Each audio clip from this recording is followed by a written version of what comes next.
Орой амралтаа хаягдахтан хүрүүлж байгаа үзэгчдээ Оргил цаг мэдээллийн хөтөлбөрийн 21 цагийн мэдээ эхлэж байна. Мэдээллийн хөтөлбөрт анхаарлаа хандуулна.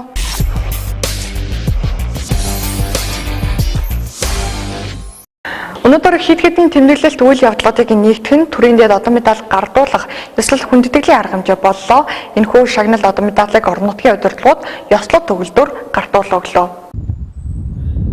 Монгол улсын ерөнхийлөгчийн зарилгаар төрийн дээд одон медаль гардуулах ёслолын ажиллагаа өнөөдөр аймгийн төрийн хүндэтгэлийн өргөнд боллоо.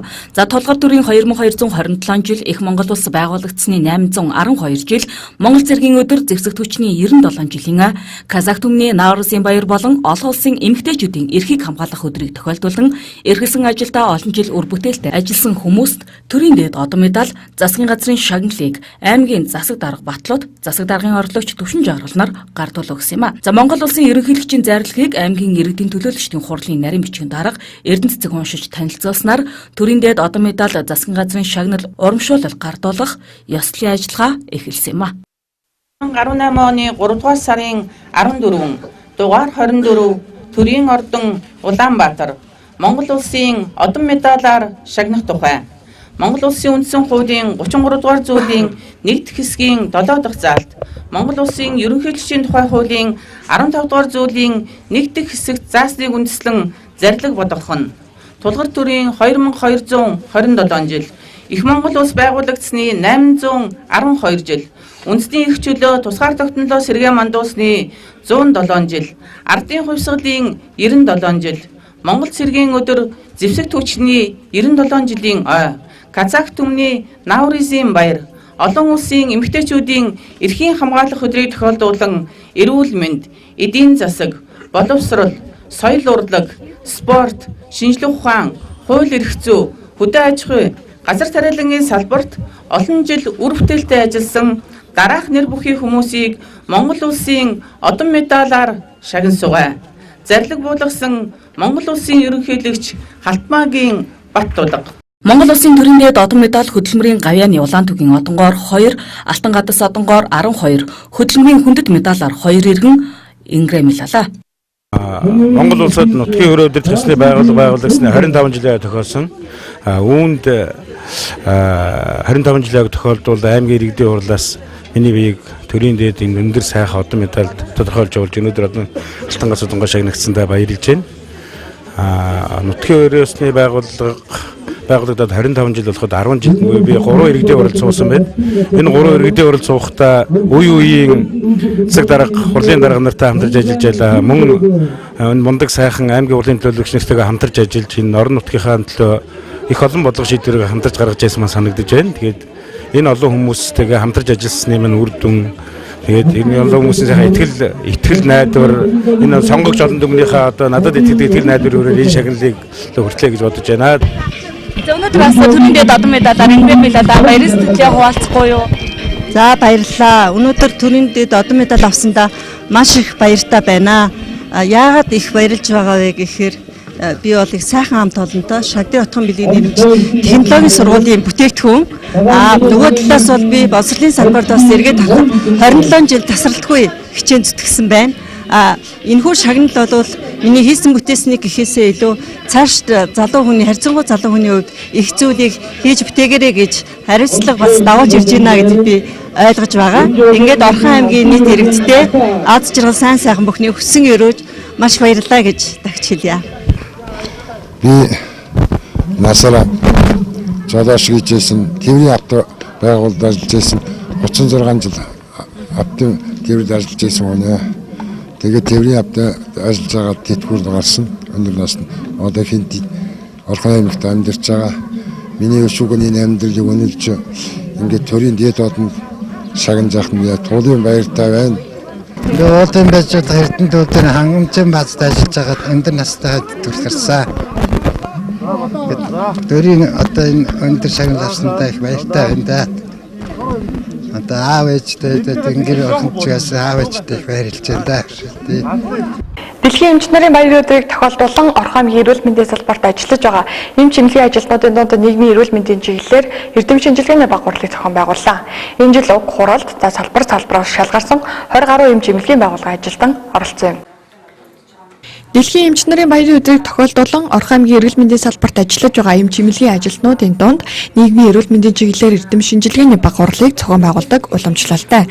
Тэгвэл уг хурлыг өнөөдөр зохион явууллаа. Тэмцээний 1-р үе шатаанд байгууллага дотроо хурлыг зохион байгуулж, тэндээс шалгарсан салбарын шилдэг илтгэлүүдийг өнөөдөр өрсөлдүүлж байна.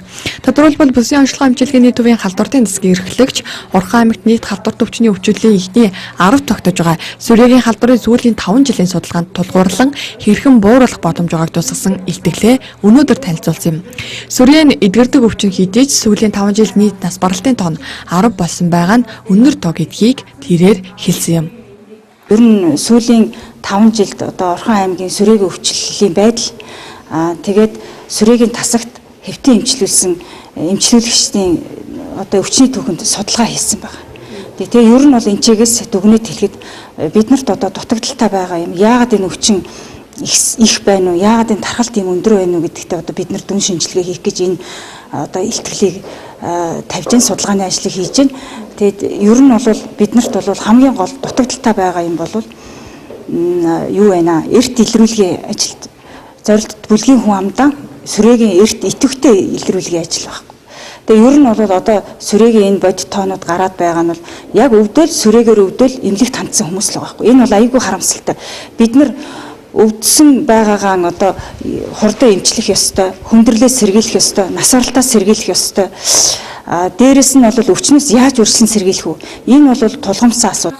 Энэ мэдчлэн уг эрдэм шинжилгээний баг хуралд практик дээр тулгуурлан олж авсан мэдлэг мэдээлэл дүн шинжилгээг баримтжуулан бусдад хүргэж байгаараа онцлог. Дэлхийн нийтээр болон Монгол улс хүн амын эрүүл мэндийг сайжруулахын тулд эрүүл мэндийн шилдэг судалгаа хийх, ангаах ухааны ёс зүйг дээдлэх, эрүүл мэндийн тусламж үйлчилгээг нотлохоон суурилсан зөвлөгөөгөөр хангах бодлого баримталж байгаа. Тиймээс нотлохоон суурилсан судалгаа шинжилгээ өдөр тутмын эрүүл мэндийн тусламж үйлчилгээнд зайлшгүй шаардлагатай байдаг гэж. Тиймээс бодлогын төвшөнд шинжилгээ ухаан технологийн чиглэлийн судалгааны ажлын суур материалыг бэлдэж энэхүү эрдэм шинжилгээний баг хурлыг зохион байгуулж байна. Манайх өнөөдөр дэлхийн эмч нарын баярыг өгтүүлээд эрдэм шинжилгээний баг хурлыг жил болгон одоо тэмдэглэж бусадтай мэдээлэлээ хуваалцаж ингэж ирсэн. За түүний одоо өнөөдөр үйл ажиллагаа одоо ингээ эхлэх явж байна. Илтгэлийг бол бид нар нийгмийн эрүүл мэндийн чиглэл болон эмнэлгийн тусламж үйлчилгээний чиглэлээр одоо эмнэлэг дээр хийгдсэн, ажил дээр хийгдсэн одоо судалгааны ажлыг нийтэд түгээх, бусад эмч эмнэлгийн мэрэгчлэнтэйгээ хуваалцах, олсон ололт амжилт гарсан судалгааны дүнгээ бусдад одоо мэдээлэхийн зорилгоор ажилладаг.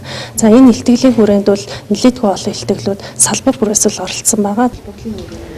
За одоо олон улсын чиг хандлага ялангуяа манай сургуулийн одоо онцлог бол жишээлбэл судалгааны их сургууль болно гэдэг шиг эмнэлгүүд бол одоо өнөөдрийн байдлаар бол ихэнх эмнэлгүүд бол өөрийн одоо эмнэлэг дээр тулгарч байгаа эрүүл мэндтэй холбоотой тэр асуудал дээр нотлохыг гаргаж ир суйрлаж түүн дээр гарсан одоо эрүүл мэндийн тусламж үйлчилгээг үзүүлэх энэ чиглэл рүүгээ орж байгаа. Энэ үед бол Эрдэнэ татны одоо эмнэлгийн ажилчид энэ олон одоо эмчнэрийг төлөөлөөд энэ хуралд одоо оролцож идэвхтэй одоо сайхан одоо судалгааны ажлууд хийж байгаа нь бол үнэхээр одоо давуу талтай, сайшаалтай байна л гэж үзэж байна. Эрдэм шинжилгээний баг хуралд бүсийн онцлогоо эмчилгээний төв Медипас эмнэлэг, өрхийн эрүүл мэндийн төвийн салбараас шалгарсан 20 эмч эмнэлгийн ажилд оролцлоо. Тэдгээрийн илтгэлийг ангаахын шинжилгээ ухааны үндэсний их сургуулийн багш болон холбогдох мэрэгжлийн хүмүүс шүүж эхний 3 байрыг шалгаруулсан юм.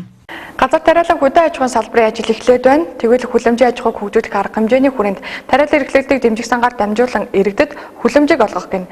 Жимсгэн хүнсний ногооны үйл ажиллагаа эрхлэгчдэд хөнгөлөлттэй үнээр 2 төрлийн хүлэмж олгох талаар хүнс хөдөө аж ахуйн газраас мэдээлэлээ. Хаврын уйлрал ирж газар тариалангийн эд ажил эхлэхэд бэлэн болоод байна. За энэ жилийн тухайд Орхон аймагт 5200 га талбайд төмс хүнсний ногоо тариалах урьдчилсан дүн байгаа бол за энэ чиглэлд мөн хүлэмжийн аж ахуй эрхлэгчдийг дэмжихөр болоод байгаа юм а.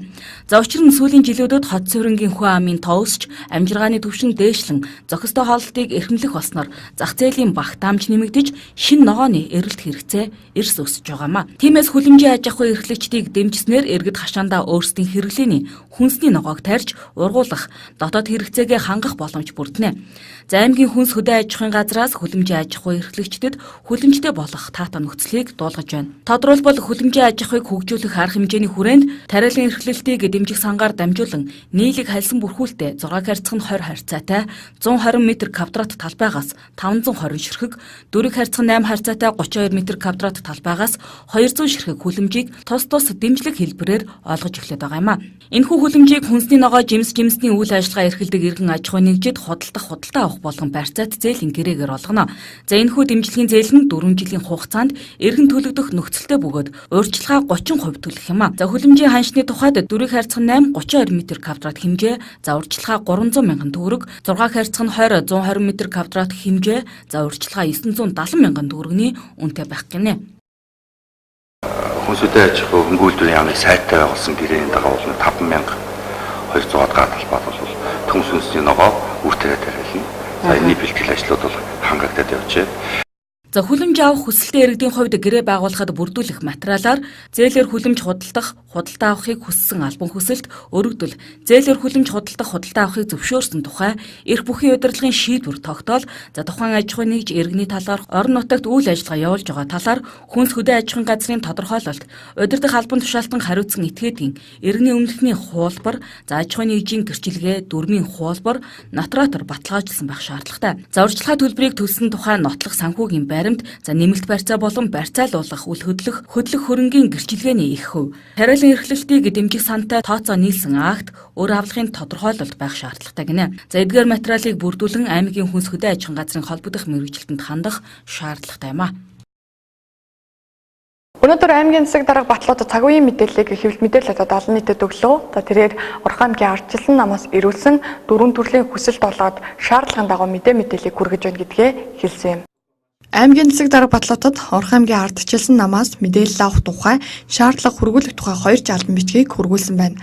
Үүнд 4 чиглэлийн шаардлага хүсэл багтсан байна. Тодорхойлбол гадаад тамилалд хэрэгс гидэрч төрийн албан хаагчдыг үндэслэлгүйгээр ажлаас халлаа.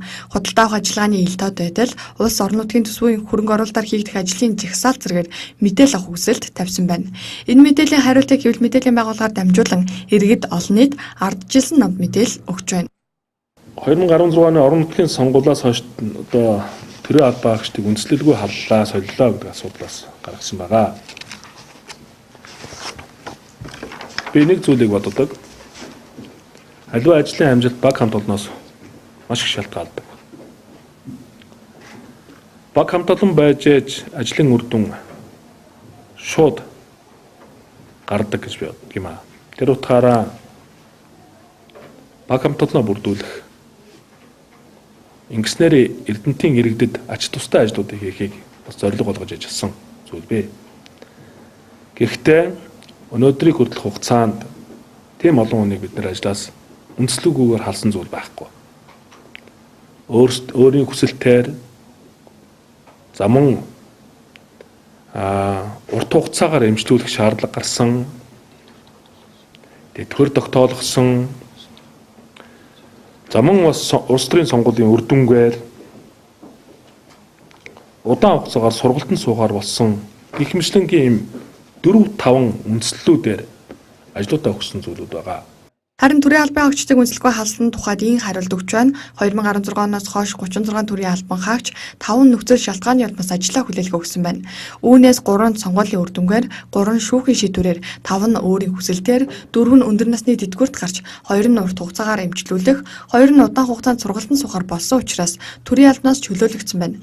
Өөрөөр хэлбэл төрийн албан хаагчдыг хомруулан халсан зүйл байхгүй гэдгийг хэлж байна. Харин гадаад амлалтын тухайд ийхүү ярьж байна. Орхон аймгийн засаг дарга миний бие томилогдсон цагаас хойш гадаад дотоодод үр дүнгүй аялал хийхгүй гэж байгаа. Тийм зүйл хийхгүй гэж бодож байгаа. За энэ ажлын хүрээнд бас бүгд найрамдах Солонгос улсын Шихэн хотын бизнес эрхлэгчдийн оролцоотойгоор Орхон аймагт 1200 айлын орон сууц барих энэхүү төсөл хөтөлбөр хэрэгжихээр болсон байгаа. За үүний үр дүн энэ авраас бас гарч эхэлнэ гэдгийг бас хэлгээд зүйтэй баха. За мөн Япон улсад айлчилсан Япон улсын Токомачи хотын даргын урилгаар айлчилж тэр хотод баг шимч болон барилгын чиглэлийн ажилтан албан хаагчдыг гэрээгээр ажиллах боломжийг судлаж хамтран ажиллахаар бас яриа хэлцэл хийсэн байгаа. За засаг дарга биш одоо бусад бүх хүмүүс явахдаа гадаад арга хэмжээс заавал үр дүнтэй ажлыг хийх үүрэг чиглэлүүдийг тухай бүрднээс өгж ажиллаж байгаа. Энэ чиглэлээр одоо бас манай ажилтан албан хаагч нар тодорхой үр дүнгуудыг авчирч ажиллахыг болгож байгаа гэдгийг бас хэлэх нь зүйтэй баха. За 2014 онд 6 удаагийн айлчлалд 57.7 сая төгрөг гэж байна. За бүр улс орнуудаараа бас байж байна. Америк нэгдсэн улс, Холбооны бүгд найрамдах Герман улс, Хятад улс, Вьетнам улс, за бүгд найрамдах Энэтхэг улс, Солонгос улс, Тайвань, Япон гэдэг. За 2015 онд 10 удаагийн айлчлалд 73.2 сая төгрөг гэдэг. Ингээд нийтдээ одоо 12-аас 16 оны энэ айлчлалын одоо олон орнуудын энэ мөнгөнд төгөөг харах юм бол 200 орчим сая төгрөгөөр бас айлчилжээ гэж нэг ийм зүйлүүдийг бол бас энэ дээр ярихаар байна. За ер нь бол төрийн ажил бол бас өөрөө олон улсын дипломат харилцаа байдаг учраас төрийн мөнгийг одоо төсвийг үр ашиггүй зарцуулах энэ зүйл дээр бол альч одоо засаг даргын үед бол одоо бас хатуу бодлоготой баримтах зүйлтэй явж байгаа гэж бид бол харж байгаа. Монгол улсын засгийн газрын хүрээнд ч гэсэн аймагуудын засаг дарга нарыг, аймагуудын орлогч нарыг, тамгын дарга нарыг ингээд олон улсын одоо тэр айшлага өрөөнд бол бас хамтраад явах юм ажлууд бол бас биднэрт гардаг. Тэр болгонд одоо татгалзаж үзэх бол ийм боломж. За ийм зүйлүүдийг бол бас одоо цаашдаа ч гэсэн биднэрт мэдээж одоо олон улсын харилцаа, дэлхийн нийтээр даяарчлал одоо глобалчл явагдаж байгаа юм үед нэг дэлхийн нэг бодлого яригдж байгаа үед бол бид улс орон руу явах асуудлууд бол бид ч ер нь бүхэл одоо цаг хугацаанд бол байх гэж бодож байгаа. Энэ дээр харин гол нь одоо үр дүнтэй сайтар ийм ажиллах шаардлагатай байгаа гэдэгтээ бол садаргын баг хамт олон бас санал нэгтэй байгаа. Тэрээр гадаад амлалтын тухайд ямар нэгэн байдлаар үр дүнд хүрэхийг хичээдэг. Үүний хүрээнд 1200 айлын орон сууц, цас цэвэрлэх машин, хог ялгах боловсруулах үйлдвэр, соёл амралтын хүрээлэн зэргийг гадаад айлчлалын хүрээнд санхүүжилт шийдэж хийхээр шийдсэн гэдгийг хэлж байна. Өнөөдрийн байдлаар Орхон аймаг нь 6 улсын 11 хоттой гадаад хамтын ажиллагаатай юм. Айл айлын алтан борход олон хөөрхөн бяцхан хүүхдүүд эрдмийн өрөөний үүдийг алхан орж ажид багшийнхаа хэлэх үг үйлдэл бүхнийг дуурайн уншиж бичиж бодож сурч өнөөдөр эрдмийн баяраа хийж байна.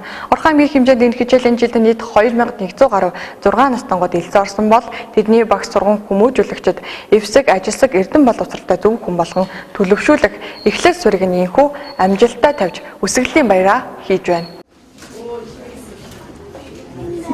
2017-аас 2018 оны хичээлийн жилийн 6 настангуудын эрдмийн баяр өнөөдөр тохиож байна. Сурагчид энэ өдөр эцэг эхтэй сурсан мэдснээ тайлагнаж урлагийн тоглолт үзүүлсэн юм. Мөнгөн хонх жингнүүлж сурагчийн дүрмт хувцаар жигдэрэн сургуулийн хаалгаар анх алхсан 6 настангууд манай аймагт 2100 орчим сургуулийн босхийг алхсан байдаг. Ингэхдээ уйлж бас эцэг эхтэй хорогдсон 1-р ангийнхан цагаан толгой тооны хичээл дүрмт хувцсны учрыг олж бүхнийг таних гэсэн харц гадагшаа гараад гүймээр хүсэлж бас тэдэнд байсан юм а. За тэгвэл тэд өнөөдөр аль хэзээ уншиж бичиж бодож сурчээ.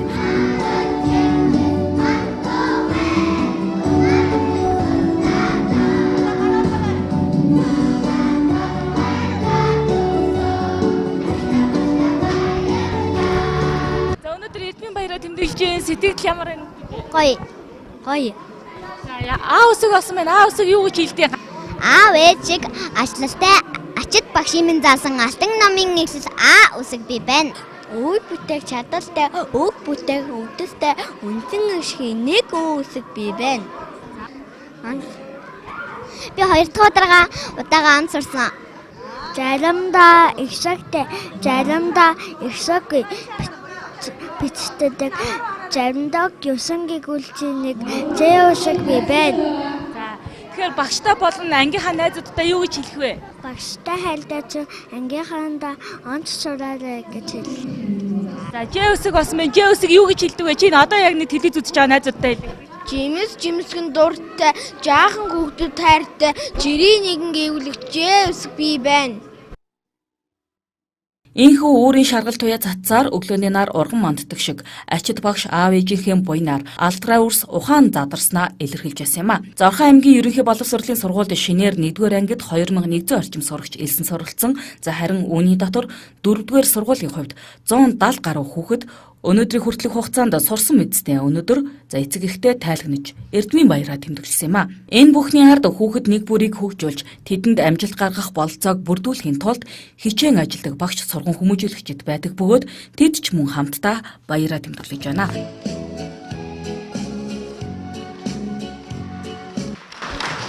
Бидний ажлыг дэмжин манай сургуулийг сонгон бидэнд итгэл хүлээлгэн бидэндээ хамтарч өнөөдөр бас өөрийнхөө хүүхдэрээ багтхан суугаа эрхэм хүндтэй эцэг эхчүүд та бүхэндээ бас сургуулийнхаа нэрийн өмнөөс бас халуун талархал илэрхийлж байна.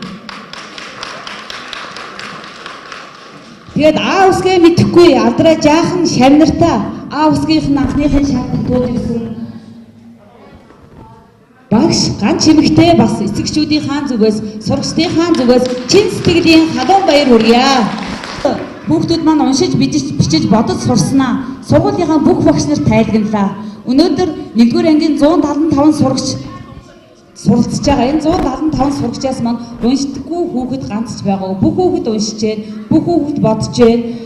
Тэгэхээр энэний цаана хэн байгаа вэ гэхээр анги удирдсан багшаас гадна эцэг эхчүүд та нар минь байгаа. Та нарын минь нэр хөдөлмөрийн хүчинд өнөөдөр хүүхдүүд маань багштайгаа хамтарсны хүчинд ийм бас их ахиц амжилтыг өөртөө авчирчээ гэж бас ингэж дүгнж бодож байна. Алдрайхан хөөрхөн шавнартаа Эрдмийн баяраа тэмдэглэж байгаад нь баяр хүргэе үү. За уншиж бичиж сурахад эцэг их хамтран ажиллаж тусалсанд маш их баярлалаа. За хэдхэн сарын дотор эрхлэлнийхээ авиа зүйтэй танилцаж, үеэр зөв шудраг, утга төгөлдөр уншиж, зөв сайхан цэгцтэй цэвэр бичиж, тоо бодлогын нэмэх хасах хэмжигдэхүүний анхан шатны ухаанд амжилттай сайн суралцсан гээд олон зүйлийг сурсан бяцхан дүүнер сурсан мэдсэн бүхнээ аав ээж ангийн багш нартаа цоглог хэмнэлттэй аялгаунд дуу хуур, шүлэг уран нууралт зэрэг урлагийн тоглолтоор үзүүлж тайлгнасан юм а. За бяцхан дүү нартаа цааш нь хичээл сурлагад нь өндөр амжилт хүсье.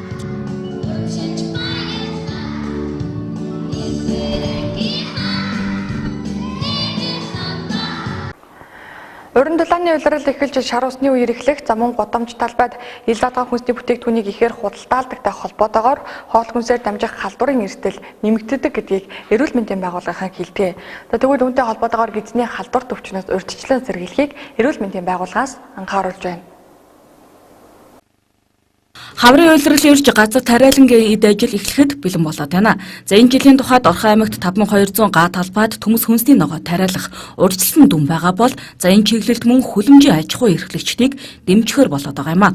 За учир нь сүүлийн жилүүдэд хот цэврэнгийн хүн амын тоо өсч амжиргааны түвшин дээшлэн зохистой хооллолтыг эрхэмлэх болсноор зах зээлийн багтаамж нэмэгдэж шин ногооны эрэлт хэрэгцээ эрс өсөж байгаа юм а. Тиймээс хүлэмжийн аж ахуй эрхлэгчдийг дэмжснээр иргэд хашаандаа өөрсдийн хэрэглээний хүнсний ногоог тарьж ургуулах дотоод хэрэгцээгээ хангах боломж бүрдэнэ. За аймгийн хүнс хөдөө аж ахуйн газраас хүлэмжийн аж ахуй эрхлэгчдэд хүлэмжтэй болох таатай нөхцөлийг дуулгаж байна. Тодорхойлбол хүлэмжийн аж ахуйг хөгжүүлэх арга хэмжээний хүрээнд тариалан эрхлэлтийг дэмжих сангаар дамжуулан нийлэг хальсан бүрхүүлтэй 6 харьцах нь 20 харьцаатай 120 м квадрат талбайгаас 520 ширхэг, 4 харьцах 8 харьцаатай 32 м квадрат талбайгаас 200 ширхэг хүлэмжийг тус дэмжлэг хэлбэрээр олгож эхлэв байгаа юм а. Энэхүү хүлэмжийг хүнсний ногоо жимсний үйл ажиллагаа эрхэлдэг иргэн аж ахуй нэгжид худалдаа авах болгон барьцаат зээлийн гэрээгээр олгоно. За энэхүү дэмжлэгийн зээл нь 4 жилийн хугацаанд иргэн төлөгдөх нөхцөлтэй бөгөөд урьдчилгаа 30% төлөх юм а. За хүлэмжийн ханшны тухайд 4 харьцах 8 32 м квадрат хэмжээ, за урьдчилгаа 300 мянган төгрөг, 6 харьцах нь 20 120 м квадрат хэмжээ, за урьдчилгаа 970 мянган төгрөгийн үнэтэй байх гинэ. Хүнс хөдөө аж ахуй хөнгөлөлтийн яамны сайтай байгуулсан гэрээний дагуу 5200 га талбайд бол төмс хүнсний ногоо үртээ тариална. За энэний бэлтгэл ажлууд бол хангагдаад явж байна.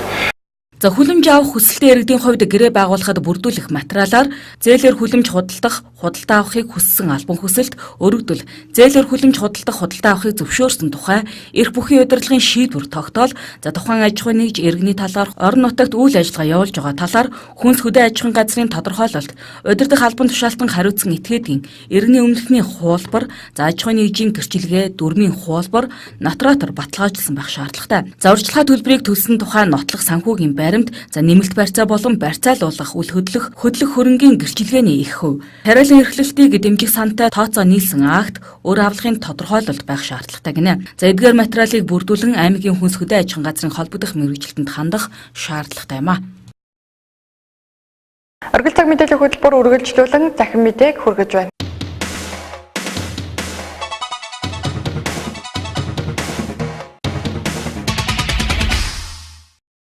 Ялалт. Кремийн хойгийг нэгтгэсний 4 жилийн өдөр тохиолсон Оросын албаны улсын ерөнхийлөгчийн сонгуулийн эрс 2012 оныхтой харьцуулахад өндөр байсан талаар барууны хэвлэлүүд онцолж байсан. Оросын албаны улсын ерөнхийлөгчийн сонгуульд 8 нэр дэвшигч өрсөлдснөөс Владимир Путин 76.41%-тай хол тасархай төрүүлэн ерөнхийлөгч боллоо. Гадаад бодлого чухал үүрэг гүйцэтгэсэн. Барууны хэвлэл мэдээллийн агентлагууд сонгуулийн үр дүнгээс гадна сонгуулийн эрс ямар байх бол гэдгийг анхааралтай ажиглаж байлаа. Вашингтон пост тооны сонгуулийн эрс ямар байх бол гэдэг нь хамгийн том асуулт байлаа. Путиний гард иргэдийн дийлэх дэмжиж байгаа гэдгийг олон нийтийн санал асуулгаар тодорхойлсон. Гэвч улс орны тодорхой бус нөхцөл байдал мөн сөрөг хүчний нэр дэвшигчид иргэдийг гэртээ үлдэж саналаа өгөхгүй гэж шийдгээд хүргэнэ гэж имэж байсан хэмээн бичжээ. Мөн улс орнд Владимир Путин ерөнхийлөгч ээлжид бүрэн эрхийн хугацааг хууль ёсны баттай болгох үүднээс сонгуулийн эрс өндөр байгаасаа гэж Кремлийн зүгээс найдаж байгаа талаар шинжээчид өмнө нь ярьж байсан талаар дурдсан байна. 11 цагийн бүсийг хамардаг том газар нутагтай улсын хувьд сонгуулийн эрс 2012 оны сонгуультай харьцуулахад өндөр байсан талаар Францын Фришн сонин онцолсон байна. Wall Street Journal-д Путиний гадаад бодлого мөн түүний Оросын батлан хамгаалах салбарыг сэргээх гэсэн хичээл зүтгэл нь дэлхийн давцанд Оросын албаны улсын байр суурийг бэхжүүлэх оролдогоо байв. Энэ нь ч түүний Оросын ард иргэдийн дунд нэр хүндээ өсгөх кампанид ажилласан хэмээн бичсэн байна. Ирэх 6 жилд юу хийх вэ? Испанийн Vanguardia сони ирэх 6 жил Путиний өмнө шийдэх олон асуудал байгааг онцолжээ. Үүнд ядууралдаа тэмцэх, хямралын дараах эдийн засгаас сэргээх гэсэн дотоодын асуудлуудаас гадна барууны орнуудтай гадаад харилцаагаа сайжруулах даалгаврууд багтаж байгааж.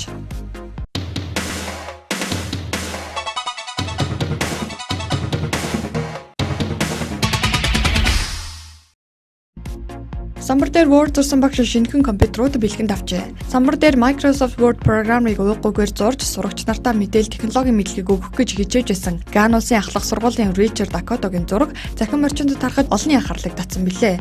Тэгвэл Ричард Дакото багш одоо мэдээлэл зүйн хичээл жинхэнэ компьютер дээр заах боломжтой болсон байна. Хувь хүмүүс олон байгууллагуудад түүний ажиллаж буй сургуульд компьютер болон сургалтын шаардлагатай зүйлсийг хандивлаад эхэлсэн байна. Microsoft компани зүгээс түүнийг Сингапур улсад жил бүр зохион байгуулдаг Microsoft-ийн сургалтанд төлбөргүй суулгасан байна. Түнчлэн Акотог хичээлдээ ашиглахад шаардлагатай тоног төхөөрөмжөөр хангаж түүнд мэргэжлийн ахиулах тусгай хөтөлбөрт хамрагдах боломжийг олгохоо тус компани зүгээс амласааж.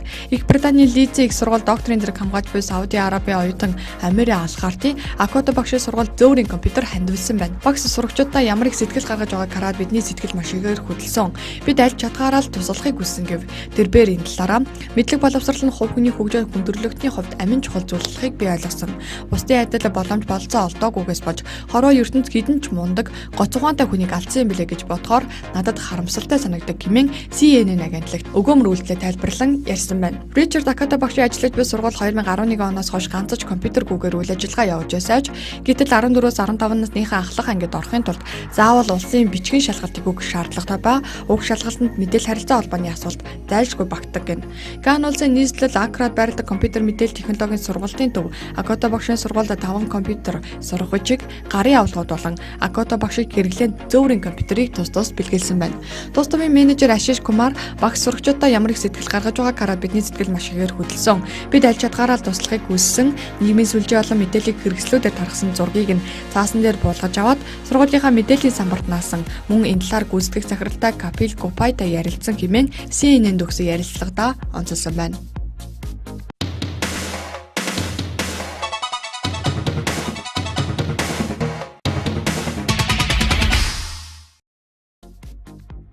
Си Жинпин бүгд найрамдах хятад ард улсыг бүх насаараа удирдах хэрэгтэй боллоо. Бүх хятадын ардын төлөөлөгчдийн хурлын гишүүдийн олонх нь үндсэн хуульд өөрчлөлт оруулж, ерөнхийлөгчийн бүрийн эрхийг хугацаагүй болгох дээр санал нэгдснээр Си Жинпин бүгд найрамдах Хятад ард улсын ерөнхийлөгчийн албан тушаалыг хугацаагүйгээр хашгируулсан байна.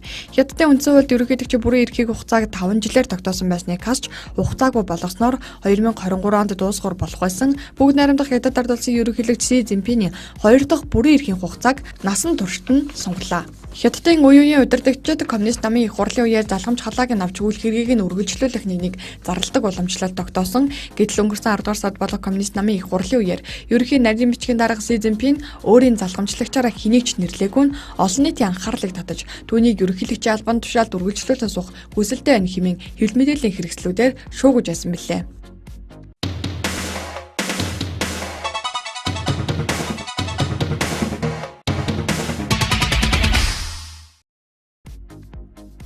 Авилгын эсрэг Хятадын шин зэвсэг. Урд хур шавлгатай хийх тулдааныхаа зэвсгийг хэрхэн шинжилж талаар BBC агентлаг мэдээлжээ. Энэ талаар томилог хүргэе.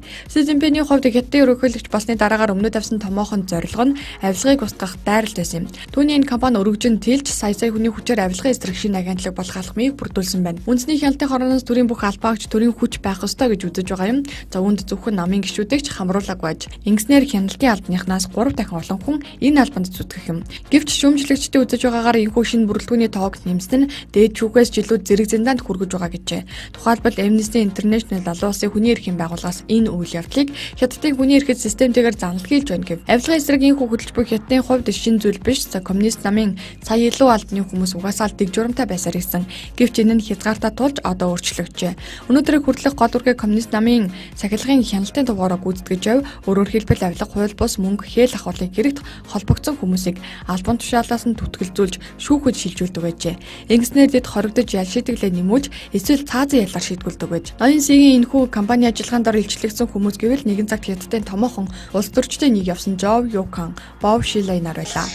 Тэгвэл шинээр үүсч буй агентлаг нь төрийн бүх шатны албан байгууллага тэр дундаа эмнэлэг сургууль зэрэг газарч хяналтаа тавих юм. Энэхүү агентлагийг Яншавд толгойлох бөгөөд тэрээр дээрх хорооны орлогч даргаар ажиллаж байсан нэг юм. Агентлагийн эрх хүч тус агентлагийн зэрэглээрээ дээд шүүхээс ч өндөр тавигдах аж. Мөн хяналт шалгалт мөрдөн байцаалт явуулахын зэрэгцээ шийтгэл оноогч хэрэгтэй байх юм. Түүнчлэн засгийн газар ямар ч албан тушаалтныг байцаах, хорих, хөрөнгийг битүүмжлэх эрх мэдэлтэй байхаар болжээ. Энэхүү урд хожид үзэгдээгүй энэ хүч нь баримтчилгааны системд ч өөрчлөлт оруулж байгаа юм. Өмнө нь хэмээх нэртэй хуулийн хөтөлбөр хэрэгжиж намын гишүүдийг байцаан хордог байсан бөгөөд тэднийг хэрэгээ хүлээх хүртэл хуульчид болоод гэр бүлийнхэн тэгнэ холбоо тогтоологддог байсан. Одоо дээрх хуулийн аль биесний үйл ажиллагааг дээрх хорооноос Луизо хэмээх нэрийг нь өөрчлөн хэрэгжүүлэх аж. За ингэхдээ с 6 сар хүртэлх хугацаагаар хуулийн ямар нэгэн зөвлөгөө тусламжгүйгээр саатуулах юм.